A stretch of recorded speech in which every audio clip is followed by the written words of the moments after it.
Hello, this is Julian with Coffee Reviews, and today we'll be reviewing the Sibactel Wash Process Mexico from Cabra. And there's the box right there. And Cabra based out of Aarhus in Denmark, and this is our first time reviewing them since our first ever full box coffee review, where we reviewed their Washed Guatemala El Injerto Pacamara. And Cabra doesn't need that much of an introduction as they're one of the biggest and most notable names in the entire coffee world. So many people consider them one of the best, if not the best, coffee roaster in the entire world. In our experience, they've actually been a little bit of a divisive coffee roaster, as some people don't necessarily see the huge appeal of this coffee as a whole. Some people I've met say they're amazing, outstanding, one of the very best, and some people have said, I don't necessarily get it. And truth be told, I've always been somewhere in the middle because I wouldn't consider them one of my favorite coffee roasters, but have enjoyed some of the things, just not to the same extent as I've enjoyed so many of the other European and Nordic coffee roasters. This is a great opportunity to get a little bit more familiarized with them. I do want to do more reviews of their coffee here and in the future, just so I can kind of see why people love this coffee roaster so much. I'm also always curious about Mexican coffee, trying to get a really nice Mexico. This right here is day 20 of this coffee.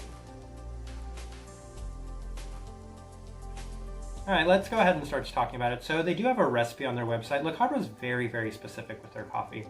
The recipe they have is a 14.5 to 1 water to coffee ratio at 205 degrees Fahrenheit. So stronger than normal, kind of lower temperatures than a lot of the Nordic coffee roasters use. And they are a light Nordic for the roast profile. So with that out of the way, let's start discussing this coffee. And day 10, which was probably a little early, it says best to start drinking it after day 7 on the box, but typically with Cabra, I've heard 2 weeks plus, maybe even 3 weeks plus, but started at day 10. Pretty positive first impression for whatever it was worth. Lovely black tea, just a super tea-like coffee with some slight apple acidity. Pretty clean cup, pretty enjoyable. Day 10 was probably one of the days we enjoyed this coffee the most. The notes are very consistent because this coffee was pretty consistent. Day 11, nothing too outstanding, tea-like coffee.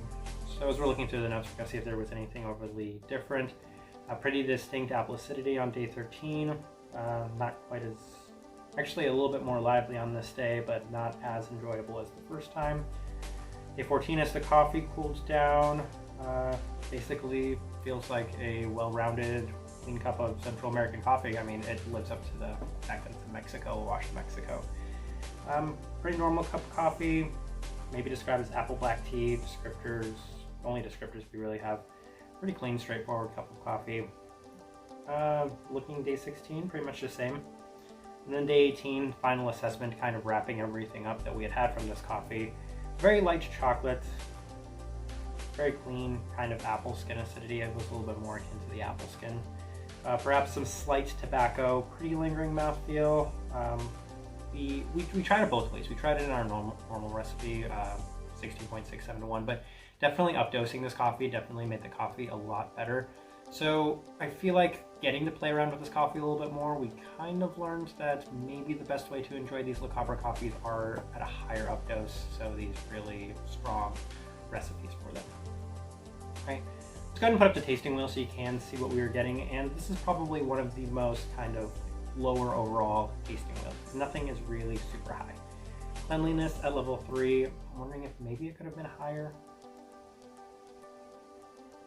Actually, truth be told, level 3 I feel like is perfect. Acidity level 3, florals level 3, smokiness level 3. I guess I could see that because it did have a slight bit of this kind of chocolate smokiness to it.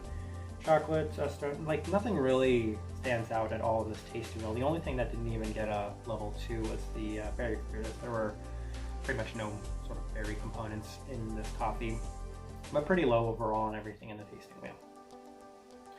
So our overall thoughts and impressions of this coffee, as well as Cabra, it didn't really change anything in terms of how we felt about Cabra.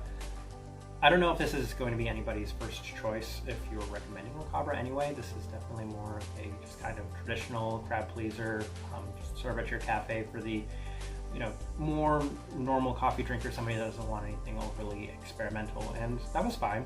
Like I said, a great break from these super wild and funky coffees that we have been reviewing on this channel recently. So nothing really changed, nothing spectacular, nothing terrible, just middle of the road on this one.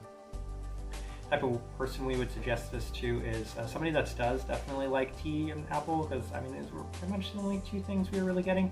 Something that's a little bit more tame, well-rounded cup of coffee. This is right in line with that, and yeah, I would say it was a pretty good fit for that. But we are going to leave this one at that. Curious if you have by chance tried any of La Cabra's Mexicos. Let me know your thoughts and opinions of that or them.